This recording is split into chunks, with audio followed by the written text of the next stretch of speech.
Halo, salam jumpa. Saat ini Anda sedang menyaksikan Asia Calling yang menyajikan cerita-cerita di sekitar Asia.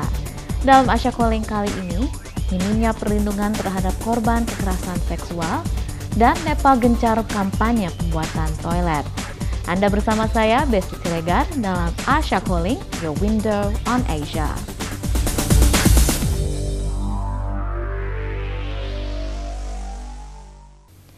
Kasus kekerasan terhadap anak di Indonesia terus meningkat setiap tahunnya.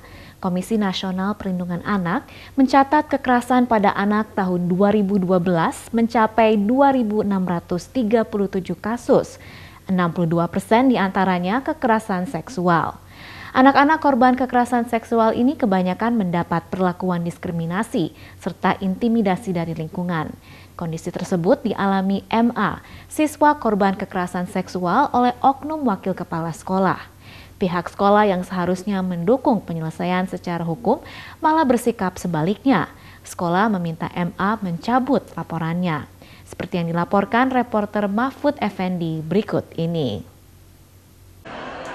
Kegiatan siswa di salah satu sekolah menengah atas di Bilangan, Jakarta Timur pada Jumat 1 Maret 2013 tidak seperti biasanya. Hari itu, sekolah kedatangan penggiat Komisi Nasional Perlindungan Anak untuk mengkonfirmasi laporan dugaan kekerasan seksual. Seorang siswi berinisial MA, 17 tahun, mengaku mengalami kekerasan seksual oleh oknum wakil kepala sekolah berinisial T.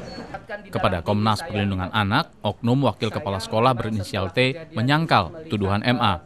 Saya akan menjelaskan mengenai dugaan tuduhan pelecehan seksual yang dituduhkan oleh siswi dengan inisial M. Yang pertama saya akan berikan klarifikasi adalah bahwa hal itu tidak benar. T boleh menyangkal, tapi MA bersikukuh dirinya telah menjadi korban kekerasan seksual. Selama periode Juni 2012 hingga Januari 2013, siswa kelas 12 ini mengaku mengalami 4 kali kekerasan seksual. Menurut MA, semua kejadian tersebut berlangsung di luar sekolah.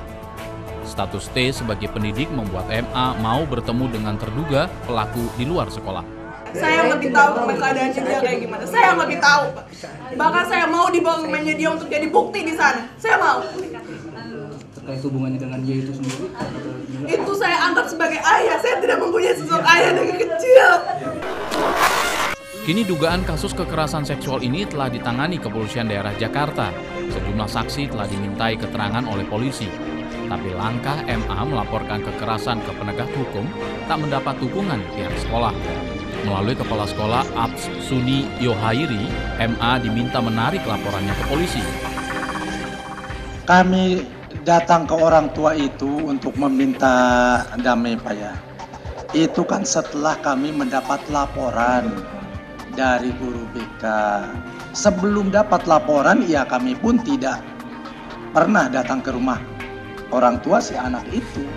Ketua Satgas Perlindungan Anak Komisi Perlindungan Anak Indonesia Muhammad Iksan menilai tindakan kepala sekolah telah melanggar Undang-Undang Perlindungan Anak. Menurutnya, permintaan untuk menghentikan kasus justru melindungi pelaku, bukan korban. Jadi memang selalu yang kami temukan itu adalah kepala sekolah kalau menerima laporan tentang kejadian di sekolah itu berusaha untuk meredam dalam dan menekan siswa.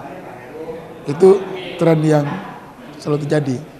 Nah, niatnya adalah menjaga jangan sampai nama baik sekolah terganggu. Dan kemudian resikonya pelaku tidak mendapat sanksi dan korban lain akan berjatuhan. Jadi memang sekolah dinilai kurang memiliki pengetahuan tentang Undang-Undang Perlindungan Anak. Menurut Iksan, kondisi tersebut membuat sekolah kerap menyalahkan anak yang menjadi korban. Saya mendesak agar Gubernur Jokowi dan Dinas Pendidikan segera mengevaluasi kepala sekolahnya. Ya karena nyata tidak mengerti dengan undang-undang perlindungan anak gitu. Dan terbukti dia tidak bisa menjelaskan bagaimana aturannya di sekolah gitu. Orang pasal dia juga nggak tahu gitu. Menanggapi tuntutan KPAI, pemerintah daerah Jakarta mengaku telah memberikan sanksi kepada T. Menurut Taufik Yudi Mulyanto, Kepala Dinas Pendidikan Jakarta, T telah dicopot dari jabatannya sebagai wakil kepala sekolah. Pelaku juga terancam dipecat sebagai pegawai negeri sipil. Si terduga pelaku itu sudah dilakukan membebas tugaskan sebagai wakil kepala sekolah, juga membebas tugaskan sebagai guru dan tugas-tugas mengajar lainnya. Untuk mencegah kasus serupa terulang, KPAI menilai perlunya dilakukan sosialisasi Undang-Undang Perlindungan Anak kepada pihak sekolah. Selain itu, pendidikan seks di sekolah juga perlu diberikan. Mencegah yang pertama adalah membekali guru kepala sekolah dengan Undang-Undang Perlindungan Anak. Yang kedua, memberikan pelatihan kesehatan reproduksi, pendidikan seks, dan peer group, konseling sebaya kepada siswa. Nah, kalau ini kita lakukan, dia akan bisa menolak ketika ada potensi dia jadi korban oleh gurunya. Dan guru juga mikir, dia tahu ancaman 15 tahun dan akan copot jabatannya. Perlunya pendidikan seksual diamini Kepala Dinas Pendidikan DKI Jakarta Taufik Yudi Mulyanto. Menurut Taufik, sekolah perlu mengajarkan pendidikan seksual agar siswa mengenal tubuh mereka. Sekolah patut memberikan pengayaan terhadap perkembangan fisik, perkembangan psikis, perkembangan mental, dan kemudian keinginan anak-anak mencoba mencari, dan untuk mencoba mencari tentang perkembangan kepribadian, termasuk pada perkembangan diri, perkembangan fisik, sampai perkembangan pada organ-organ seksual, ya ini harus diketahui oleh anak secara utuh.